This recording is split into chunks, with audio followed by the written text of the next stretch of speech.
los invito a que vamos tomando asiento y a que nos dispongamos a entregar este tiempo al Señor. Padre, hoy queremos entregarte este tiempo, bendito Dios. Hoy entendiendo la misericordia, el amor, Señor, el cuidado que tú tienes de nosotros y el celo que tú nos das por tu palabra, Señor. Queremos ser fieles a ti. Queremos entender, Señor. Queremos que tu palabra sea revelada una vez más a nuestros corazones, a nuestras vidas. Queremos, Señor, que esa palabra germine y dé fruto, Señor. Que esa semilla pueda germinar y pueda dar fruto, Señor.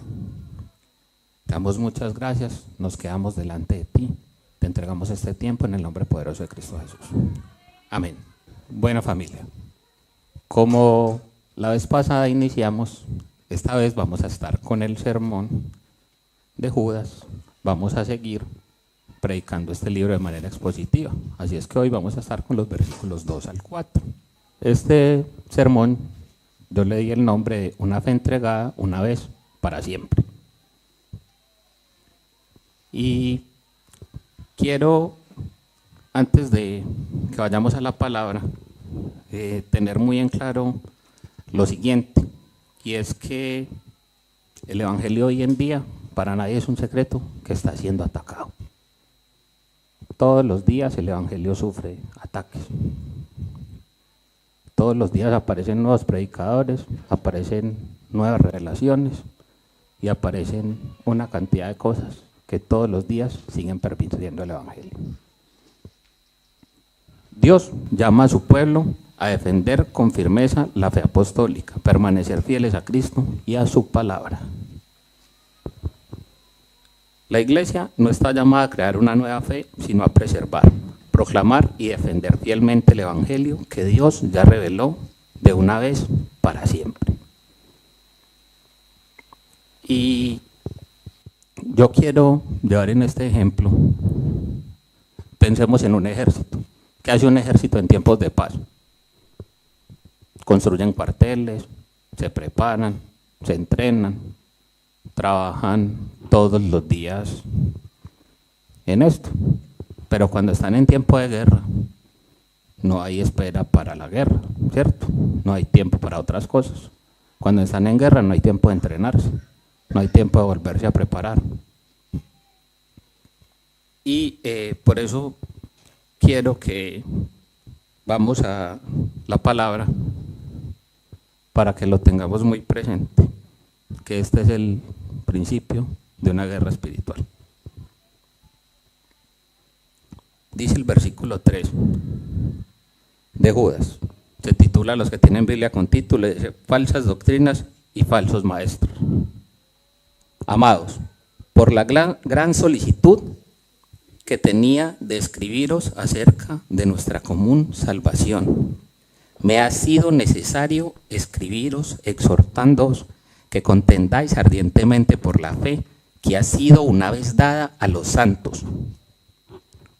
Porque algunos hombres han entrado encubiertamente, los que desde antes habían sido destinados para esta condenación, hombres impíos que convierten en libertinaje la gracia de nuestro Dios y niegan a Dios, el único soberano, y a nuestro Señor Jesucristo.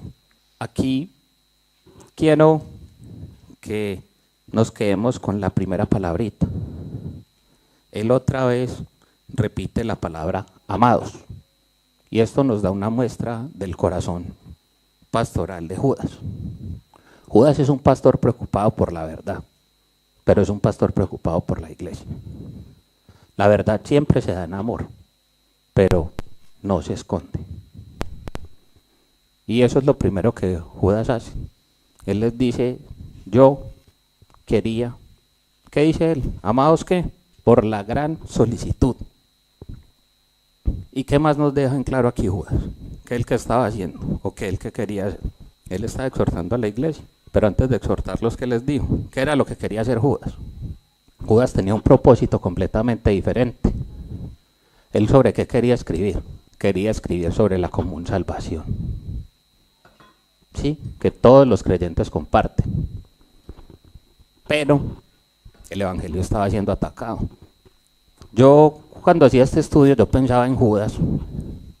Cuando él dice, yo les quería escribir, no sé si usted alguna vez se ha sentado a escribir cualquier texto, cualquier ensayo, y usted quiere decir algo, pero usted escribe y vuelve y escribe, y tacha, y borra, ¿cierto? Y dice, no, esto no, y por más que intenta no sale. Yo veo a Judas en eso, o sea, él dice, yo quería, tenía una gran solicitud, dice él, amados, tenía una gran solicitud de escribirles. Y es que, ¿qué era lo que quería escribir Judas? Él, como un buen pastor, estaba preocupado por su iglesia. Pero, ¿qué pasaba? ¿Qué es la común salvación? ¿Qué es una común salvación? Y es algo que nosotros tenemos que entender, que es algo que compartimos todos. Porque la salvación no está para unos ni para otros. Nadie tiene más salvación que nadie. Él quería escribir una carta similar a Efesios, Romanos, Hebreos. Es lo que uno puede entender en el corazón pastoral de él. Teniendo en claro esto, a lo largo de toda la historia de la iglesia, toda generación ha enfrentado sus propias amenazas. Israel enfrentó la idolatría. Hace 8 días lo vimos con el pastor. ¿A quién enfrentó Elías?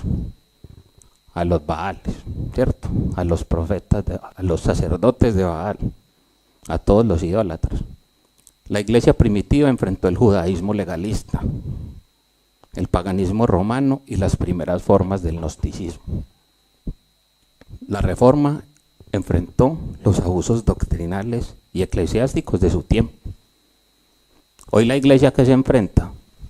El relativismo, el sincretismo, el pluralismo religioso, el evangelio de la prosperidad, el moralismo, el universalismo y una creciente presión cultural para adaptar el mensaje bíblico.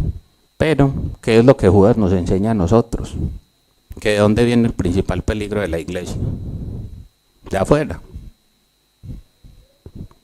de adentro de la iglesia. Porque la persecución externa puede fortalecer la iglesia. Y esto, hay una muestra y es que hay muchos países donde el evangelio ha crecido y sigue creciendo. Yo recuerdo mucho las palabras de un pastor latinoamericano en un congreso donde alguien le preguntaba, pastor, ¿y si Dios es tan bueno, él por qué permite que a la iglesia la persigan en China? ¿Por qué el Señor permite que los cristianos sean perseguidos en esos países? Ese mismo hermano conoció la iglesia china. Cuando volvió, la pregunta que le hizo al pastor, al ver la fe, la calidad de la fe de esas personas, lo único que él le preguntó, pastor, ¿por qué el Señor no permite que a nosotros nos persigan? Porque, seamos honestos, nosotros aquí estamos todos reunidos, aquí no hay ningún peligro. Lo que recientemente vemos en algunos países, en Nigeria, en el Medio Oriente, que llegan hombres armados, que si usted supiera que su vida está en peligro, estaba aquí. Si usted tuviera el riesgo de que aquí llegara alguien a disparar, estaba aquí. Pregunto yo, muy seguramente habían menos o estábamos en un lugar menos público si la vida de nosotros corriera peligro. Pero la realidad es que si estuviéramos siendo perseguidos, estábamos mucho más unidos.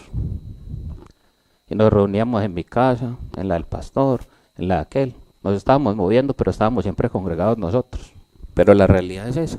Mucha gente viene aquí bajo la comodidad. A ninguno lo incomoda venir aquí. Más que el carro, buscar un tren, pero ¿qué peligro hay de venir aquí? ¿O alguien alguna vez ha sido perseguido por ser cristiano aquí? ¿A usted lo han echado del trabajo? ¿A usted qué ha perdido usted por causa del evangelio? Unos cuantos amigos. Los amigos con los que tomaba cerveza es lo que se ha perdido. Y eso que a veces, o se pierden los sábados no son amigos de 5 a 7 más o menos, porque eso también pasa bastante. Pero aquí, y algo en lo que quiero ser muy enfático, es, antes de pasar, ese cambio inesperado de Judas es algo muy importante, porque este versículo nos abre esa ventana, ese corazón que él tiene como pastor, y es lo mismo que el Señor Jesús decía en Juan 10 del 11 al 13, es cuando él dice: yo soy el buen pastor, y el buen pastor da su vida por las ovejas. El asalariado ve venir al lobo y huye. Mientras el asalariado piensa en sí mismo, el pastor piensa en el rebaño. Y eso es exactamente lo que Judas está haciendo. Judas quería escribir una carta, pero el Espíritu Santo tenía otro propósito para la iglesia. Cuando él nos revela su intención original, su primer proyecto, es su misma humanidad, es profundamente humano. Yo quería hacer esto, él revela lo que él quería hacer, él dice: esta era mi intención, pero la intención del Señor era otra. Y me parece muy bonito esto. Cuando nos vamos al griego, pasa la otra diapositiva, por favor, y es la palabra griega que traduce gran solicitud, que es espoude o diligencia.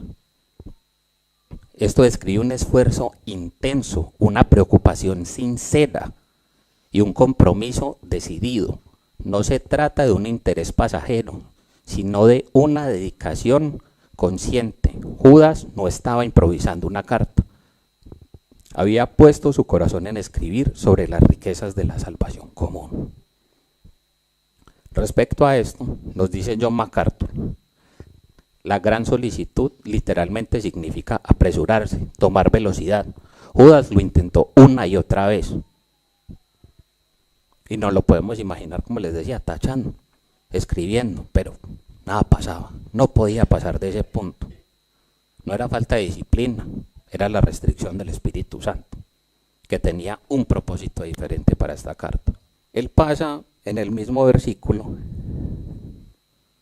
acerca de nuestra común salvación: pero me ha sido necesario, dice el versículo 3. La raíz griega de esta palabra necesario es la misma, o la que nosotros podemos transmitir como el verbo comprimir. O sea, él sentía una presión, él tenía un afán verdadero, un afán total y completo por escribir acerca de qué. No, a él le fue necesario ¿qué? Escribir para exhortarlos. Él no quería exhortar a la iglesia, él quería animar a la iglesia. Por eso él les empieza diciéndoles: amados, amados. Él les repite eso 3 veces en la carta. Eso es lo que él siempre les dice: amados. Y por el amor que él les tenía, los tenía que confrontar con la verdad. La frase común salvación es una expresión que merece atención y no significa una salvación ordinaria o de poco valor. La palabra común viene de la misma palabra griega que es koine, que es la misma que es koinonía, que es la comunión de nosotros en sentido espiritual. Existe una sola salvación y un solo cuerpo, como lo dice Pablo en Efesios 4, del 4 al 6. Un cuerpo, un espíritu, un Señor, una fe, un bautismo, un Dios y un Padre de todos.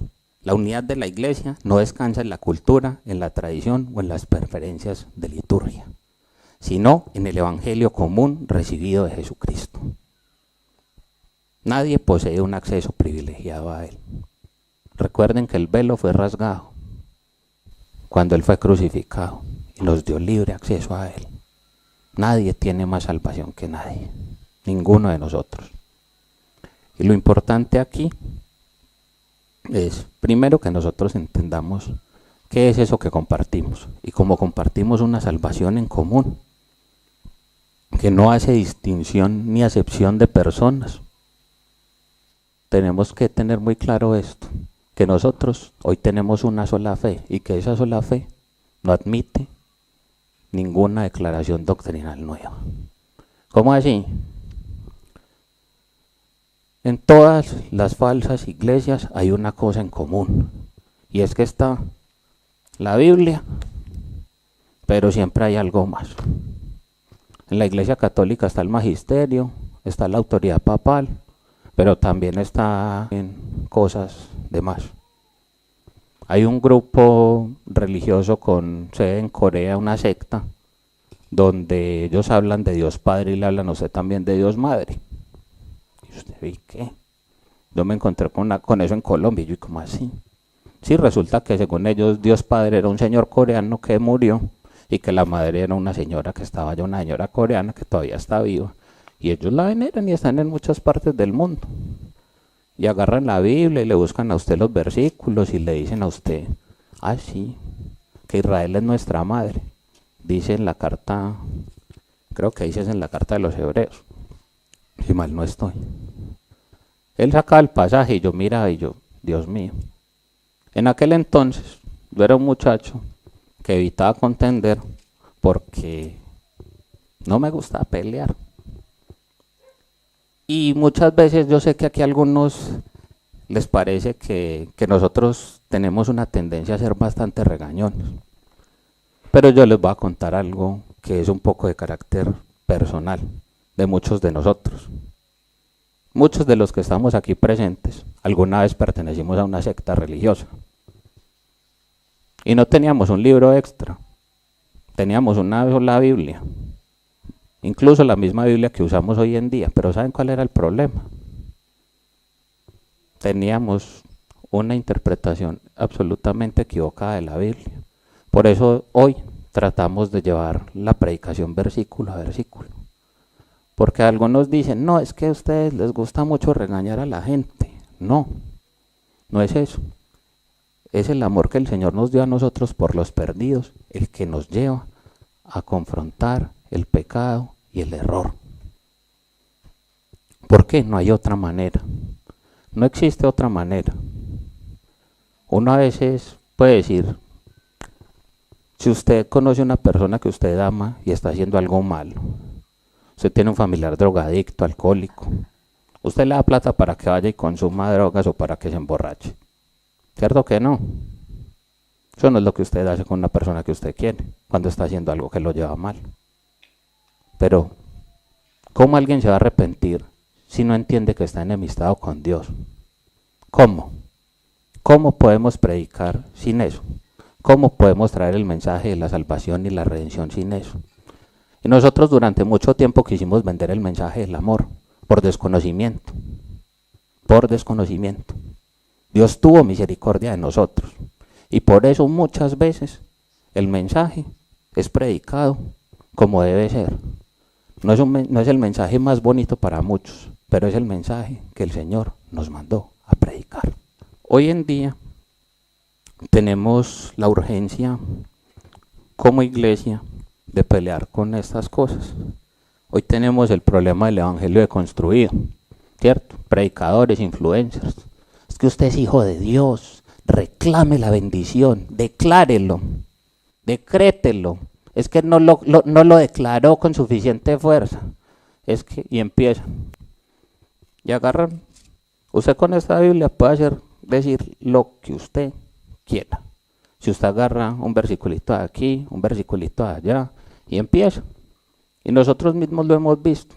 Y yo no soy muy de esto porque esto empieza a sonar a experiencias personales.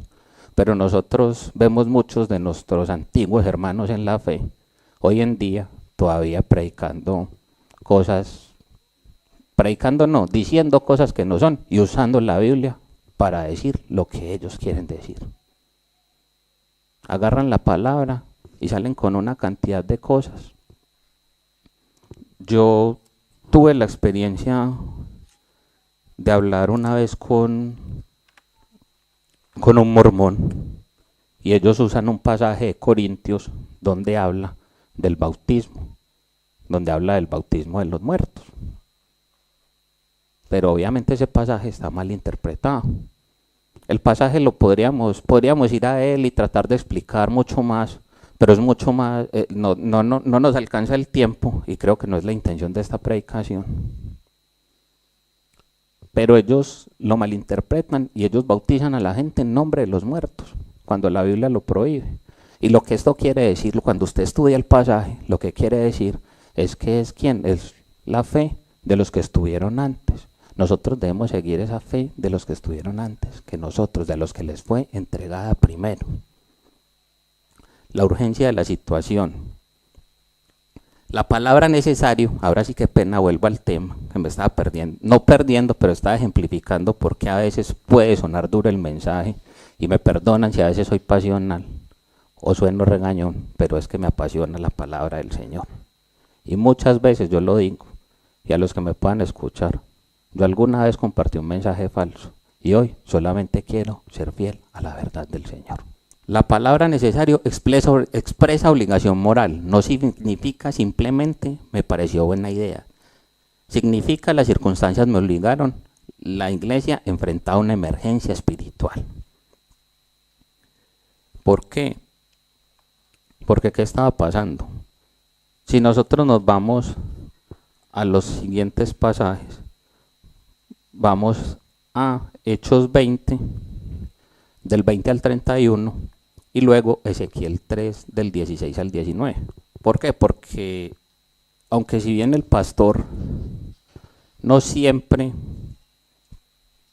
puede predicar lo que él prefiere, en ocasiones debe abordar los errores que amenazan al rebaño. Esto mismo ocurrió con Pablo en Gálatas. En lugar de comenzar con una larga acción de gracias, ¿qué es lo primero que Pablo hizo? Gálatas 1:6. Estoy maravillado de que tan pronto os hayáis apartado. Eso es lo primero que Pablo les dice. Cuando nosotros nos vamos al Apocalipsis, cuando Juan habla a las iglesias, de esas iglesias al final, solamente existían 2 de esas 7 iglesias. Cuando Juan está escribiendo, solamente hay 2 de esas iglesias ya. Porque el Señor Jesús lo anuncia en Mateo 7. Él dice que vendrán ¿quiénes? Que vendrán lobos rapaces. Pablo también lo anuncia en Hechos 20, del 28 al 31. Pablo, ¿qué les dice a sus discípulos? Por tanto, mirad por vosotros y por todo el rebaño en que el Espíritu Santo os ha puesto por obispos, para apacentar la iglesia del Señor, la cual él ganó por su propia sangre. Porque yo sé que después de mi partida entrarán en medio de vosotros lobos rapaces, que no perdonarán al rebaño. Pero si tú amonestares al impío y él no se convierte de su impiedad y de su maldad, de su mal camino, él morirá por su maldad, pero tú habrás librado tu alma. Y si el justo se apartare de su justicia y hiciere maldad y pusieres yo tropiezo delante de él, él morirá, porque tú no le amonestaste, en su pecado morirá, y sus justicias que habían hecho no vendrán en memoria, para su sangre demandaré de tu mano. Cuando nosotros nos vamos, también nosotros podemos encontrar un paralelo en el Nuevo Testamento con esto, y es cuando Santiago dice que al que sabe lo que es bueno y no lo hace, le cuenta como pecado. Así es que cuando usted, en aras y en ánimos de conservar una amistad, usted no es capaz de decirle, usted está viviendo en pecado y eso a Dios no le agrada. A su hermano en la iglesia, a su hermano que vive en fornicación, a su hermano que se emborracha, a su hermano que hace, sí. El Señor que dice que a nosotros eso nos cuenta como pecado. Y eso, por eso es el afán que tenemos nosotros de la verdad. Quiero ser muy claro en este punto, y es porque Judas es un escritor muy claro, y el corazón de esta carta está en estos 2 versículos. Judas, aquí en el versículo 3 y en el 4, cuando dice, él es muy claro, me ha sido necesario escribiros exhortándonos que contendáis ardientemente por la fe que ha sido dada una vez a los santos. Y esta palabra Contender viene de la palabra griega epagonizomai, que aparece solamente una vez en todo el Nuevo Testamento y proviene del mundo de las competencias atléticas. El epagón es un tazón, un platón. Cuando yo leía a uno de los comentaristas que estudié para esto, él hacía la comparación de lo que los norteamericanos hablan del Super Bowl, el famoso tazón, porque el estadio donde se competían los atletas o los gladiadores tenía forma de un tazón, tenía una forma cilíndrica, el epagonizomai. Pero es muy importante que entender aquí que esta palabra de pelear viene también, pelear la buena batalla de la fe, en Tito 1, primera de Tito 6:12, y el mensaje final de Pablo cuando le escribe a Tito en segunda de Tito 4:7, cuando le dice: he peleado la buena batalla. Él le encomienda primero, pelea la buena batalla de la fe. Pero al final Pablo también, lo que él le encomendó y había dicho, él le hizo: he peleado la buena batalla, he llegado a la carrera, he ganado para mí la corona. Y el Señor promete eso, el Señor nos prometió una corona, a los que amamos la venida, a los que son pacificadores, a los que hacen su voluntad. Pero ese no es el hecho, lo importante no es la corona, lo importante es tener un corazón que agrade a Dios y hacerlo con un corazón verdadero, limpio, delante del Señor. En este punto, también otro comentarista bíblico recuerda un punto esencial, y es que esta palabra también se deriva de la palabra agonizar, y el prefijo epi sugiere una lucha tan intensa que produce un dolor difícil de soportar. Judas lo pone así, o sea, amados, y él en su amor y en su dolor por la iglesia. Judas quería escribir algo, pero le llegó de alguna parte un mensaje, así como cuando el pastor ha tenido que viajar de aquí por alguna razón y ha dejado a alguien encargado de la iglesia.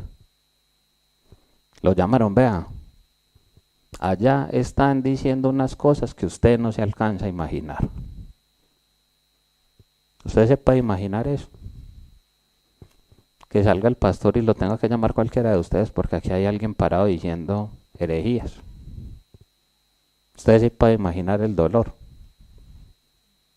Pastor, ¿usted se imagina que lo llamen a usted a decirle eso? Que yo estoy aquí parado diciendo herejías. Pero gloria a Dios, hay quien pueda decir eso. Oh, gloria a Dios, tengo una iglesia que sé que ama la verdad. Y si alguien puede hacer eso, si alguien encuentra que alguien de los que se para aquí, sea yo, está haciendo herejías o está haciendo lo que no debía hacer, por la salvación de esa persona y por amor a la iglesia, al alma de él, bien pues, dígale al pastor. Si alguien me ve haciendo algo indebido, allá está el pastor y allá está mi esposa. Sí, porque es que yo puedo estar parado aquí, pero eso a mí no me hace exento de la caída, ni de que yo no me tenga que esforzar cada vez por poder hacer esto y por seguir el ejemplo del evangelio. Judas es exigente en el llamado a defender la fe de frente a la corrupción doctrinal y moral. Judas no llama a una iglesia polémica, llama a una iglesia fiel a contender por lo que no significa discutir por cualquier asunto secundario. Significa permanecer firmes cuando las verdades esenciales del evangelio son atacadas. Al respecto también nos dice John Piper que esta fe es una verdad por la cual vale la pena morir, no solo discutir. Cientos de reformadores protestantes, 200 más o menos, murieron en la hoguera en el siglo XVI por sostener las verdades centrales del evangelio. Y eso es lo mismo que vemos hoy en países, Corea del Norte, lo que les decía ahorita, Nigeria. ¿En cuántos países la gente es perseguida y asesinada, encarcelada por Cristo? Y el Señor lo profetizó, pero también dice este mismo Piper, dice: si la verdad se pierde, la salvación se pierde.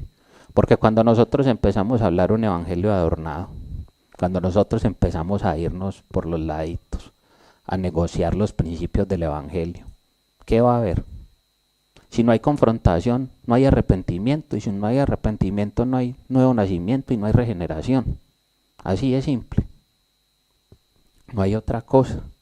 Porque aquí cuando nos dicen, Él nos dice que contendáis ardientemente por la fe que ha sido dada. Él no dice por su fe, no contiendan por vuestra fe. Él dice contender por la fe. Y no escribe un activo, no es nada subjetivo. Él describe, vamos con Hechos 6, 7 y Gálatas 1, 23, porque la fe cristiana es el depósito doctrinal central de nuestra palabra, de la Escritura, recibido de los apóstoles. Porque aquí lo dice, y crecía la palabra del Señor y el número de los discípulos se multiplicaba grandemente en Jerusalén. También muchos de los sacerdotes obedecían ¿a qué? La fe. No era la fe de nadie más, era la fe que fue entregada. Aquí cuando nosotros leemos esto, en Hechos más adelante, y pasa con el siguiente versículo también, en Hechos dice que cuando la iglesia perseveraba en la doctrina de los apóstoles, eran añadidos, perseveraban que en las oraciones, en el partimiento del pan, y eran añadidos a la iglesia aquellos que debían ser salvos, porque el convencimiento de la salvación, el otro versículo es Gálatas 1:23, porque la salvación no depende ni de usted ni de mí, es el convencimiento del Señor y es la revelación del Espíritu Santo, no hay otra cosa. Que usted le quiere adornar el evangelio a ese amigo suyo, que a ver si escucha, que se los digo otra vez, no me gusta entrar en experiencias personales cuando estoy aquí parado porque no se trata de mí, pero yo lo hice y yo lo puedo decir con un poco de dolor, pero también con la tranquilidad de que yo en medio de lo que sabía hice todo lo que podía hacer delante del Señor. Mi papá nunca fue un tipo cristiano. Toda mi vida le hablé, desde que era un niño hasta que él se murió. Toda la vida le hablé. Le intenté el evangelio de todas las formas. Adornado, suavecito, que el amor, que el mensaje. Pero la realidad es que el Señor, en su infinita misericordia, es el que sabe quién va a creer y quién no. ¿Por qué? Solamente Él lo sabe. Usted y yo estamos aquí, no porque hayamos hecho nada, sino precisamente por eso. Porque nos fue dada la fe una sola vez y la recibimos. Solamente oían decir, aquel que en otro tiempo nos perseguía, ahora predica la fe que en otro tiempo asolaba. Este es Pablo hablando de él mismo, lo que decían los apóstoles y otros de él. La fe que en otro tiempo asolaba. Recuerde que aquí era Pablo el que dice, él era perseguidor de la iglesia. Pablo era un asesino de cristianos, pero el día que el Señor lo llamó, ¿él qué le dijo? Saulo, ¿por qué me persigues? ¿Pero qué hizo él? ¿O el mensaje fue suavecito, fue adornado? No, fue un mensaje directo. Jesús a alguien no le dio un mensaje directo y frontal. A la mujer que encontraron en adulterio, ¿el qué le dijo? Ni ellos te juzgan, ni yo te juzgo, ¿pero qué? Vete y ¿qué? No peques más. No dijo, no, es que uno tiene sus luchas, es que no. Vete y no peques más, punto. El Señor no les dijo otra cosa. Él fue misericordioso y fue amoroso, pero Él nunca negoció la verdad. Nunca. La iglesia no inventa el evangelio. No inventa el evangelio. La iglesia lo recibe, lo guarda y lo transmite. ¿Por qué? Porque es que nosotros no podemos, y aquí cuidado que quiero que no se confunda, porque nosotros a veces la palabra fe la tendemos mucho a confundir. Hay una fe que es la confianza que yo tengo en Cristo, mi fe, yo deposito mi fe en Cristo, como lo dice la Escritura, es que la fe es la certeza de lo que se espera, la convicción de lo que no se ve, ¿cierto? Esa es la fe. Hay una fe que es personal, que yo pongo en Cristo, pero la fe del cuerpo de Cristo que nosotros tenemos no es la relación personal con Jesús, sino que una doctrina objetiva esencial. Es un grave error no creer esto. Cuando esa doctrina se pierde, se distorsiona, finalmente la confianza se pierde porque no está puesta en el lugar correcto la fe de la iglesia. ¿Cuál es el problema central de la fe hoy en día? Y es que aquí, por ejemplo, Judas en el versículo 17 va a decir: las palabras que antes fueron dichas por los apóstoles. La fe es esa verdad objetiva, las palabras dichas antes por los apóstoles, en las que la iglesia primitiva perseveraba, en las que Timoteo le encomienda a Pablo. Pablo le encomienda a Timoteo, perdón. Ya, Pablo le encomienda a Timoteo. Pablo llama a guardar el tesoro que le fue encomendado, a retener la forma de las sanas palabras en 2 de Timoteo 1, del 13 al 14. Y por eso el cristiano, de manera especial, el pastor, no es solamente proclamador de la verdad, sino también su protector. El pastor es protector de la verdad. Quien está a cargo de una iglesia tiene el deber de guardar y de proteger la verdad. Y aunque a veces sea dolorosa y difícil, es necesario confrontar con la verdad el error. Es duro, sí es duro. No es agradable. No es agradable. Y no se trata de caer en los abusos doctrinales que muchas iglesias han tenido o de usar estas cosas. Voy a dar un par de ejemplos concretos de que es algo esencial. Ahí, perfecto, esa diapositiva. Y dice lo siguiente: una doctrina suele considerarse esencial si cumple uno o más de los siguientes criterios que voy a enumerar. Primero, está claramente enseñada en las Escrituras. 2, fue afirmada de manera consistente por la iglesia desde los primeros siglos. 3, su negación altera la identidad de Dios, de Cristo, del Evangelio o del camino de la salvación. Los apóstoles la trataron, cuarto, los apóstoles la trataron como una verdad que debía preservarse frente al error. Por ejemplo, pues pasajes Gálatas 1 del 6 al 9, Corintios 15 del 1 al 4 y primera de Juan 4 del 1 al 3. Una distinción muy útil que está aquí en el cuadrito. Las de primer nivel, deja el cuadrito, porfa. La Trinidad, cierto, esenciales de primer nivel. Esto no tiene ninguna negociación, ni tiene ninguna discusión, ni está sujeto a ninguna interpretación. No son solamente estas, pueden haber más. Pero, grosso modo, son esenciales. Si a usted le dicen algo distinto a esto, huya, no se vaya caminando, salga corriendo de ese lugar. La Trinidad, la deidad de Cristo, la resurrección de Cristo, salvación por gracia mediante la fe en Cristo, la autoridad de la Escritura, la muerte expiatoria de Cristo. Si afecta a la comunión, sí, negarlas implica apartarse de la fe cristiana, bíblica, histórica, de la que desde el principio, cuando el canon fue cerrado, ya aquí no hay nuevas revelaciones. Porque, por ejemplo, usted se va al estudio de los musulmanes creen en la concepción virginal de Cristo y en su nacimiento milagroso, pero ellos no creen en su deidad completa. Ellos lo consideran solamente un profeta más.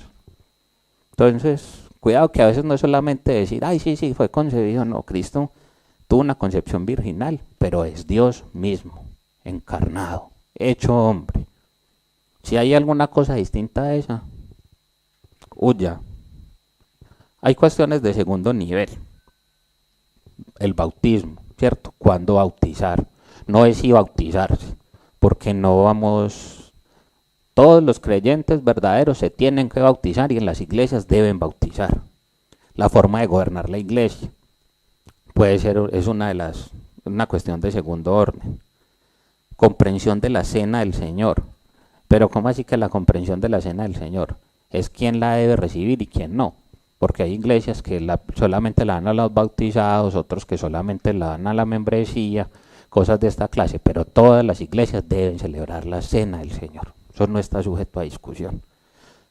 Esto puede justificar pertenecer a una iglesia o a otra, pero no negar que otros sean cristianos. Es decir, estas son cosas donde no podemos tener diferentes visiones de interpretarlo, pero esto no constituye, porque no son actos salvíficos como tal. La salvación está puesta en Cristo y nada más, en el creer en Cristo. De tercer nivel, detalles escatológicos, estilos, adoración, cuestiones de conciencia cristiana.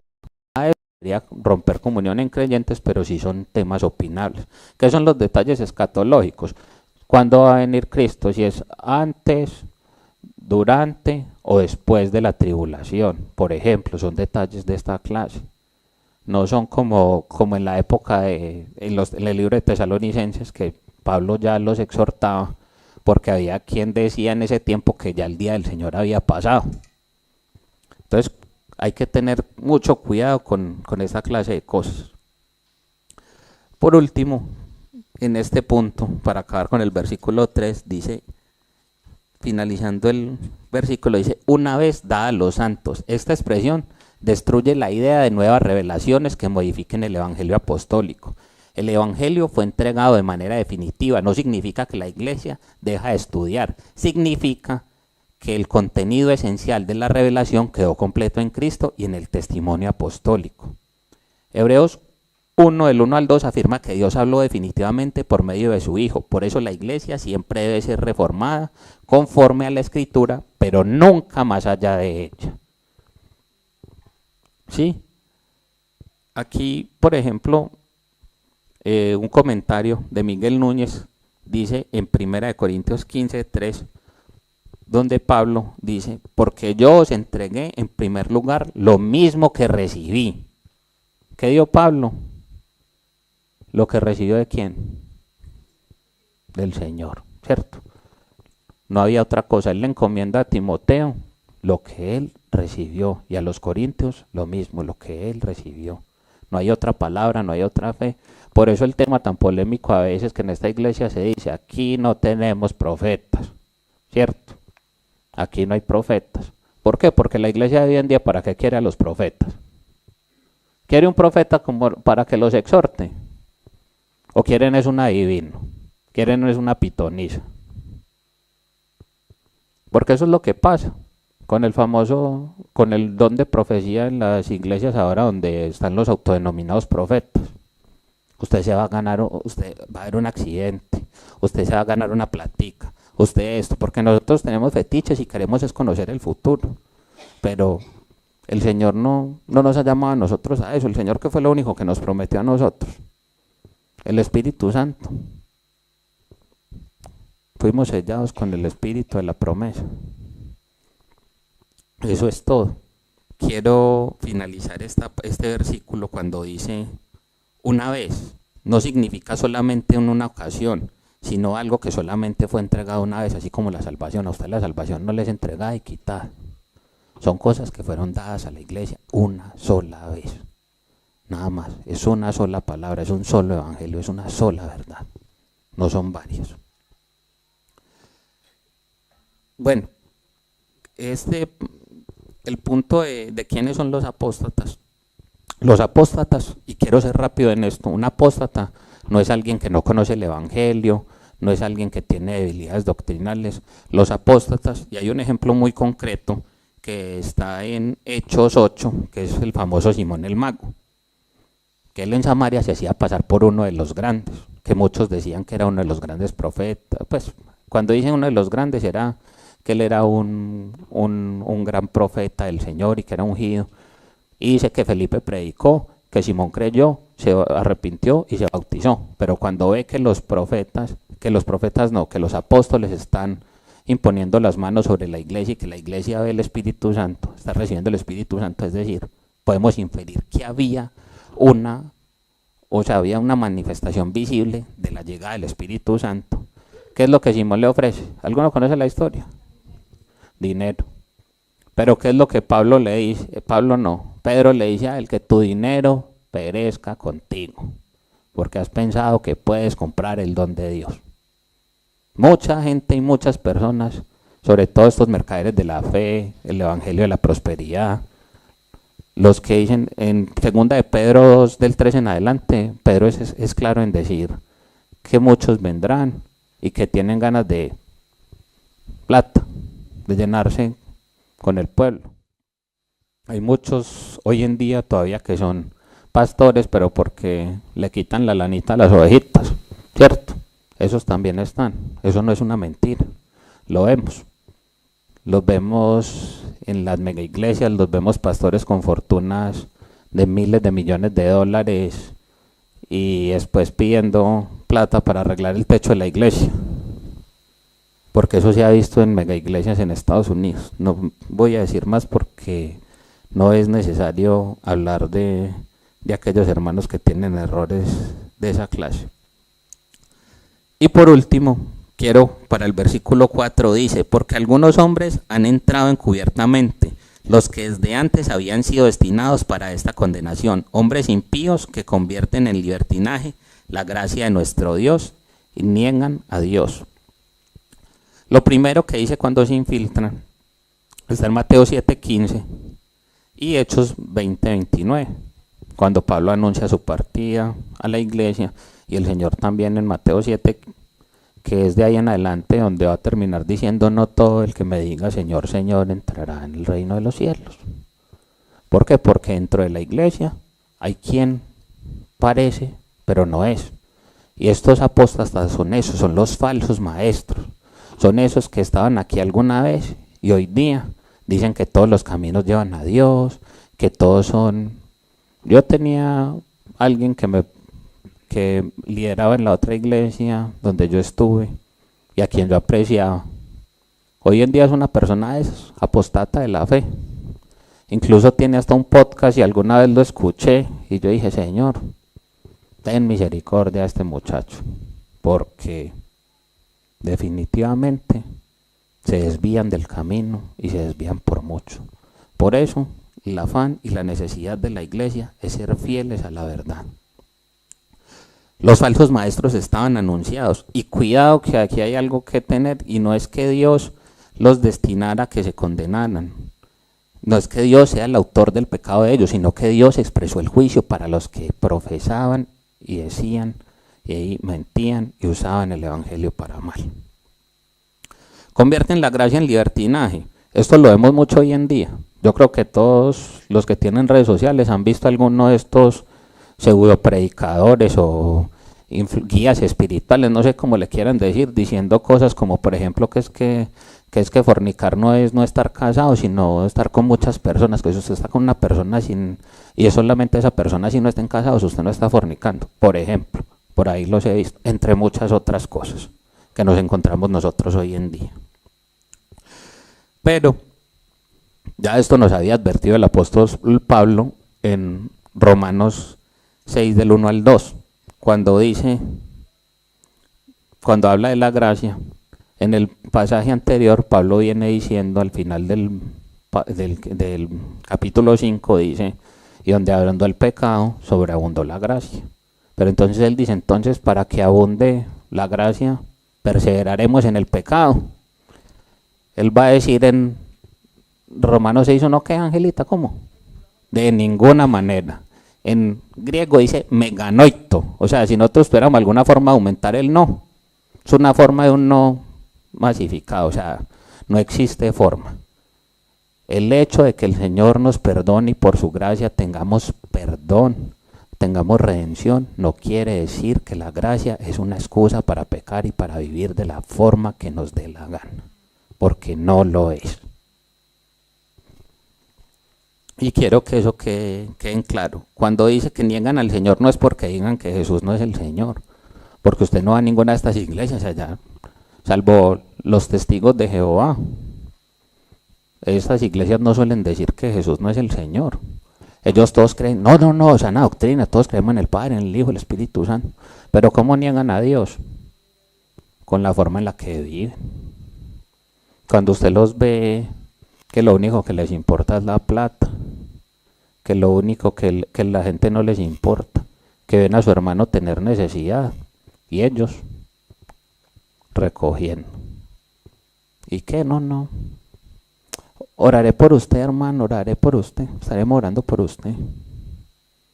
Y no solamente la plata, sino la actitud y el tener y el capaz de ser mentirosos con la palabra de Dios, el abusar de la gente, la falsa enseñanza y todo lo que usted quiera ver aquí.